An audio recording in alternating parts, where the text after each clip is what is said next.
Hey, so welcome to What's That All About? If you hear any kind of enormous crackle in the background, it's just Mother Nature, aka Sybil, having another day out here of horrifying thunderstorms, and my dog is again shaking. And the poor thing, I mean, she has like no recovery time. It's every day. And it's funny because we wake up and it's sunshiny and everything's great, and you feel like, oh, this will be the day because it's just a waste of time to look at the weather. Doesn't make any sense at all because it's completely schizophrenic. All right. So, vampires. I may or may not have watched a little bit of a Twilight movie or all of them this past week. Um, I'm real sorry about that, but sometimes it happens. And I mean, I'm in my 40s. As you know, I just turned 48, and I'm still watching these silly, well, not silly. They're very entertaining. But I just kind of, I don't know. I started doing like, and this was after a couple glasses of wine, I'm not going to lie. I kind of went, are vampires real? What is going on here? And then, of course, that's where my lovely little title came from. Are they living vampires real modern day? Are they living in Forks or folklore? Oh my God. Sometimes I don't know what goes on. But anyway, I was actually kind of interested to find out that son of a bitch, they're real, guys. They're real. They may not live in Forks. Some might. I don't know. Washington's an interesting place, but I don't know. I blame Twilight in the whole series for making this episode happen. So, full disclosure, that's exactly what happened. All right. They I was really confident that already knew the answer to all this stuff, but I was totally wrong. Basically wrong. Okay, let me explain something. There was an article I stumbled upon, and it was submitted by The Guardian, which is legit. Guardian's totally legit. And it spoke quite candidly with several self proclaimed vampires. What? Say what now? What'd you say? And I honestly was like, one in particular, okay, now his name is, okay, Murticus. Murticus? Merticus.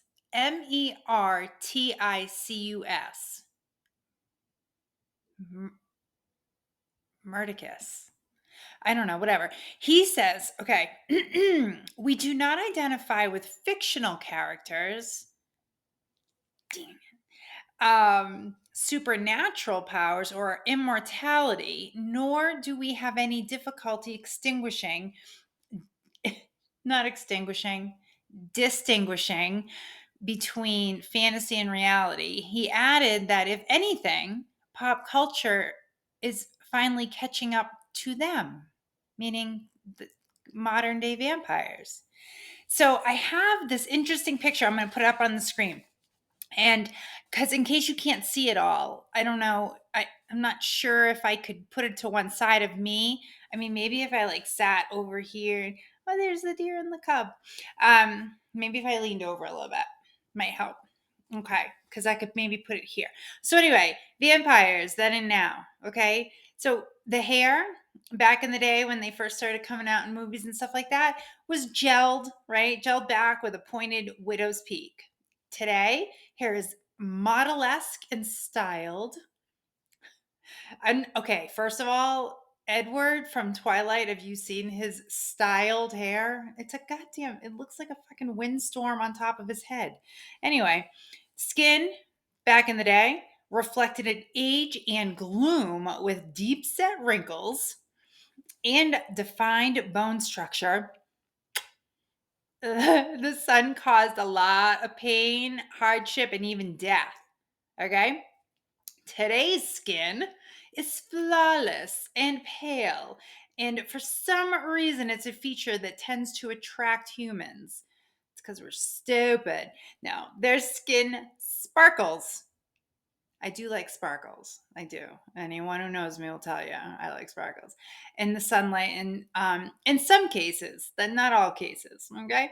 Ears. Let's go to the ears. What? They were pointy, like that of bats back in the day. Okay. And then you look at them now, they're no longer pointed. They're fine. You got normal ears. No more freaking, doo-doo-doo-doo-doo-doo. Anyway, sense of light was heightened, causing a wide-eyed, animal-like expression. I don't know how to imitate that other than to like cross my eyes. And then now today's, it's like a sense of sight is heightened. Though the sense of sight is heightened at night, the color is most significant as they are lightest after feeding and darkest when thirsty. Well, that was gross. And then they have here their savage nature was reflected by ghastly fangs. I like the fangs and visible at all times. Nowadays, fangs have evolved to be retractable, allowing them to appear human when not feeding or in danger. And that sounds legit. Okay, that's enough. I'm going to sit up straight. So I'm 48 now. Everything hurts if I sit in the same position too long. Here's a fun fact. It was believed that vampires were obsessed with counting. I've never, did you ever hear that? I heard they're obsessed with blood. That's about it. So by scattering mustard seed or grains of wheat or sand on the ground, that would force the vampire to stop in their tracks in order to count all of that for a good deterrent. Sure. So remember that in the heat of being chased by a modern day vampire, which would never happen, make sure you're carrying some protective wheat seeds with you. Sorry. I'm sorry. That's funny though. All right. Anyway, so real vampires, Murticus says, existed as an organized community has existed as an organized community for nearly 30 years, but for much longer in the shadows. There's no test for vampirism, which is what they call it. Everyone is welcome. And it's a remarkably diverse crowd. You'd be surprised. They got doctors, lawyers, soldiers, scientists, artists, teachers, parents of all ages, genders, race. Runs the gamut, people. They're all over the place. If there's one thing real vampires seem to have in common, though, it is their reluctance to tell the world about what and who they are. So, having heard from Murticus, who is the 37-year-old founding member of Atlanta's Vampire Alliance, I came to understand that the modern day vampire looks exactly like you or me. Super. Which I can't decide if that frightens or excites me. Honestly, I can't figure that out. Like, are you shitting me? I don't know. Anyway, there are things to know about these modern day vampires. For instance, there's no biting involved. In fact, most of them don't even have fangs. Damn it.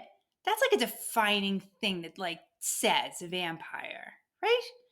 Okay. Anyway, they don't have fangs. I don't know why, but this bummed me out. My little side note, this bummed me out. I blame pop culture for that. All right. Now, transactions, as it's called, is that's the feeding portion of vampirism, and it's very civil. All right. So there's no carnage, no like blood splatter anywhere or bodies left in alleys or anything like that. I mean, not that I want that, but I mean, come on. All right. Nor do vampires sleep in coffins. And they don't burn in daylight. They don't sparkle either. And they generally, they'll eat garlic. They're cool with it. Doesn't do a goddamn thing to them one way or another. I feel like a child. Really, as I was reading this, I was like, man, I really romanticized the crap out of this whole thing. And then I was like, this sucks at the end. But anyway, you know, modern day vampires get their sustenance from inch long incisions made by a sterilized scalpel on a fleshy part of the body that doesn't scar. Okay. That's just not sexy. So the vampire may suck it up directly from the source. Okay. Medically trained personnel usually perform the procedure, though. It's so clinical. God. There's paperwork. It just gets worse. And the donors don't have to consent. I don't. They don't just have to consent, but also have to prove that they have no health issues with, they have no blood-borne diseases or anything like that. So they have to be cleared, can't have like hepatitis C or something like that. But even after all this formality around it and structure, there is still, they claim, a sensuality to the feeding process. It can still be a sensual experience to the ritual, but it's very different from and should not be confused with a blood fetish. Like, that's much different. That's cuckoo bird. Now real vampires don't care much for pop culture buzz, and most don't look the stereotype. Obviously, there's like 35% they estimate that are into like that whole goth black from head to toe type thing. Although, I mean, it doesn't necessarily mean anything other than they like to wear black, some people. But the goth thing is a very distinct thing. You get the pale makeup, that stuff's very distinct. But some even scoff at so the vampires, modern day vampires, scoff at the lifestylers, and they also are known as fashion vampires and posers. Posers. It's like a 90s word. I love it. So most vampires insist that their cravings are not voluntary. This is kind of sad. They say that life would have been much easier without them, but something they were born with. It was something they were born with. No shit. Yeah, it isn't always sexual, like I said, but they do tend to overlap. Okay. And then, like I mentioned, the blood fetishism that I said, they make a big deal about saying, don't confuse what we do and how we feel about blood and feeding on blood and whatever to what those people do with it. It's almost like a masochistic thing. That's dangerous. That's dangerous. This stuff's all like, you can tell, I've just told you, it's like medically approved and accepted among a lot of people. Okay. Now, insiders refer to the realization of one's vampire nature as an awakening. Okay. There's no dramatic turning. Nobody, like doesn't do what Bella did in Wrath and Pain or anything like that. Like goes through like an internal torture. And there's no bite to turn anybody or anything.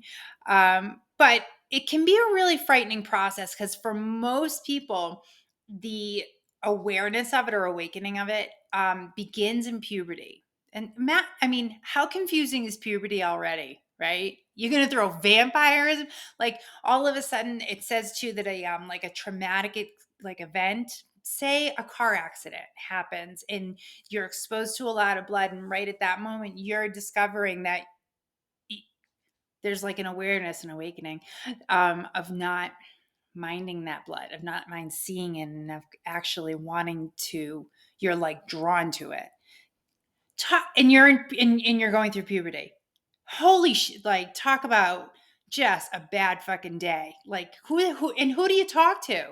Oh, hey, mom, dad, I have this thing. Like, no, that's not like a pot is one thing. You catch them doing like smoking weed, that's one thing. Drinking, come on, that's all mainstream. Vampirism, shit ain't mainstream. What are you gonna do? Slap on, a Twilight movie and be like, so what do you think about all this? It's a great segue. Mom, dad. Okay. Makes the holidays pretty interesting, I bet. So, and here's another thing that I thought was wild. Not all vampires drink blood. What? What else do they do? Well, the community generally acknowledges two types of vampires. One, obviously, the blood vampires, which are, like, I've already put all that out there for you. All right, then there's psychic or energy vampires who drain the life force rather than blood from others. Son of a bitch. I honestly think I would prefer to have a blood vampire because that way at least I'm giving the consent. And with a life force sucker, how do you even know what that would be like? Like, what are you left as a shell of a person? It's fucked up. See, though, you didn't know that? I guarantee you didn't know that. N- And I'm sorry, but everything I've watched, any movies I've watched on vampires, I've never heard of life force sucking vampires. No, blood sucking. That's it. Thought that was fucking crazy. It's crazy. Anyway, so, okay. In closing, Murticus says, all we ask for is an open mind, tolerance, and the right to privately live our lives. Not asking for much. He thinks for now, real vampires feel safer in the shadows, but do hope one day society will accept them for their identities as they are. And I mean, let's be honest, if they're not out biting you and they're not scary and they're not there to hurt you, don't worry about it. They don't bite. It's like they're just people who have a different way of expressing themselves, you know? And I do have an open mind, as I have said many times. Now, I do not know how I would act if I knew someone was like sort of like, looking at like the fatty part of me, which could, I mean, take your pick, but and going like, hmm. I you feel like getting an incision? It's like, no, I'm sorry. I want to keep the blood I got on the inside, not the outside, or your insides. But anyway, I thought this was worth sharing. Thank you, Twilight, for really messing up my perception of vampires. Now I can't like even watch one of those without being like, well, and dissect the whole thing. That's completely inaccurate. But they're real. Who knew? I didn't. I don't know if I want to know that, but I can't unsee it kind of thing, you know. So I hope until next time you are staying happy and healthy and stay weird. Sure, why not? And take care. Bye.